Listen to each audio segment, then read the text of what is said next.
one of my students asked me कि ma'am narrative technique क्या होती है and here I am answering that question.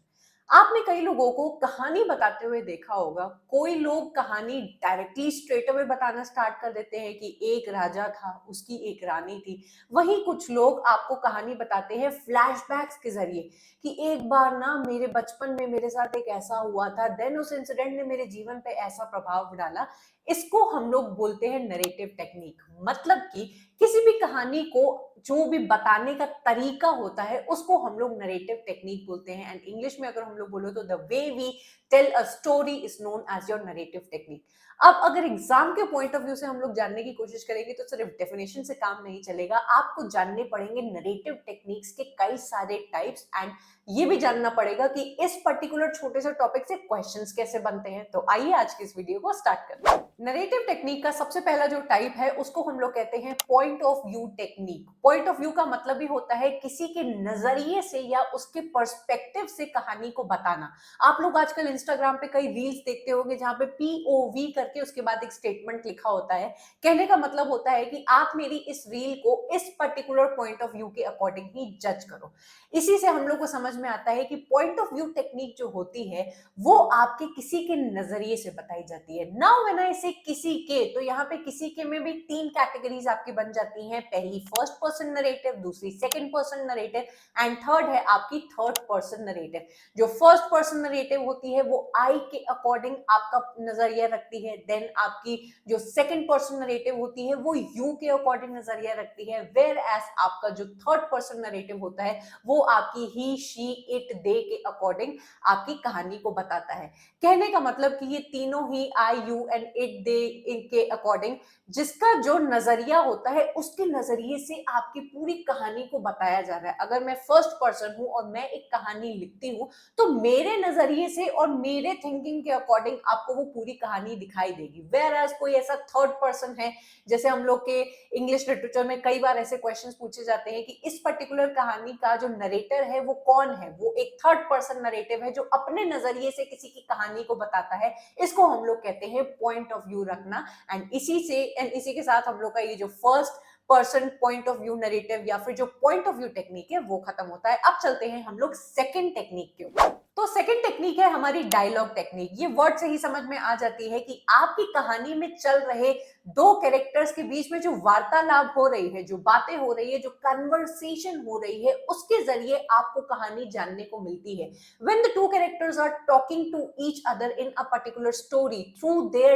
dialogues, you come to know more about the story, you come to know more about their relationships, you come to know more about the setting of the story and everything। कहने का मतलब कि आपको ऐसी कहानियों में जहां पे दो लोग आपस में बात कर रहे होते हैं एंड उनकी बातों के जरिए ही आपको मेक आउट हो जाता है कि उस कहानी में क्या चल रहा है, उसके घर में क्या चल रहा है, उसकी जिंदगी में क्या चल रहा है। इसको हम लोग एक डायलॉग टेक्निक बोलते हैं एंड ये है हमारे नरेटिव टेक्निक का सेकंड टाइप। अब हम लोग चलेंगे थर्ड टाइप, फोरशैडोइंग। ये है आपका थर्ड नरेटिव टेक्निक जो कि बड़ा ही इंटरेस्टिंग टेक्निक है। फोरशैडोइंग एक ऐसी टेक्निक होती है जो आगे आने वाले इवेंट्स के बारे में आपको आगाह करने की कोशिश करती है।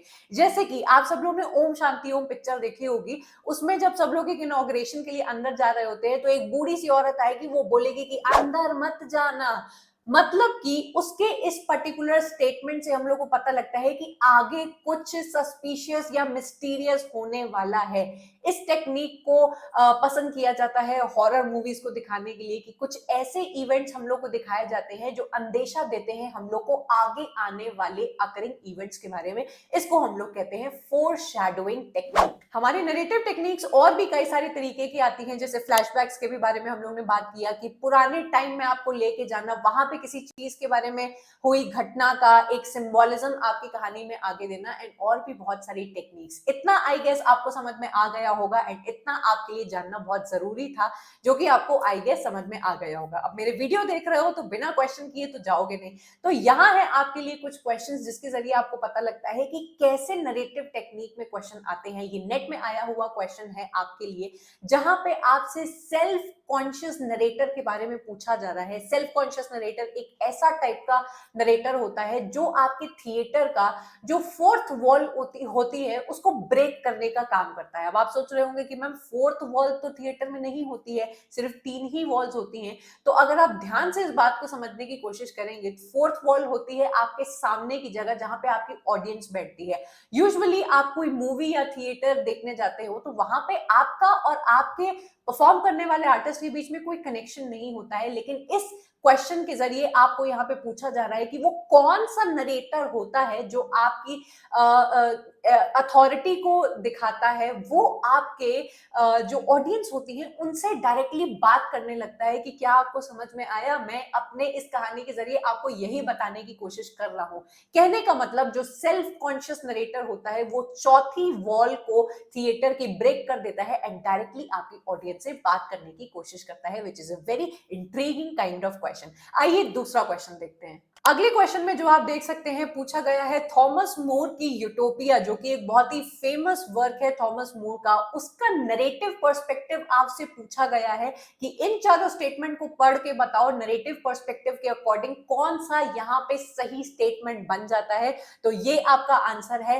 इस तरीके से आपके क्वेश्चंस बनते हैं आपकी नरेटिव टेक्निक से। आइए एक और क्वेश्चन को देखते हैं। जेन ऑस्टिन की प्राइड एंड प्रेजुडाइज से ये क्वेश्चन आया है। बड़ा सा एक आपका क्वेश्चन है, पैराग्राफ पूरा बताने के बाद आपसे पूछा गया है कि ये किस पर्सपेक्टिव से लिखा गया है, कौन इसका नरेटर है, एंड आपको यहाँ पे जज करके बताना है। सो ये हुआ आपका नरेटिव टेक्निक एंड उससे रिलेटेड सारे क्वेश्चंस की इस तरीके से आपके क्वेश्चंस बनते हैं। भाई नरेटिव टेक्निक में आपके डायरेक्टली भी क्वेश्चन पूछे गए हैं कि कौन सा टाइप का नरेटर है, एंड इनडायरेक्टली भी क्वेश्चंस पूछे गए हैं कि इस पर्टिकुलर नॉवल में कौन सा आपका नरेटर है या फिर उससे रिलेटेड क्वेश्चंस। आई होप आपको क्लियर हो गया होगा बहुत ही अच्छी तरीके से। अगर आप लोग में से और भी बच्चे इंटरेस्टेड हैं कि मुझे इस टॉपिक पे मैम से समझना है, डिस्कशन करना है, तो जल्दी से आप नीचे कमेंट कर सकते हैं एंड उस पे I will make a separate video. और ये वीडियो आपको कैसी लगी जरूर जरूर से कमेंट करके एंड लाइक करके अपना बताइएगा मुझे, so that I get motivated and I make so many good videos for you people. So up till then, bye and take care.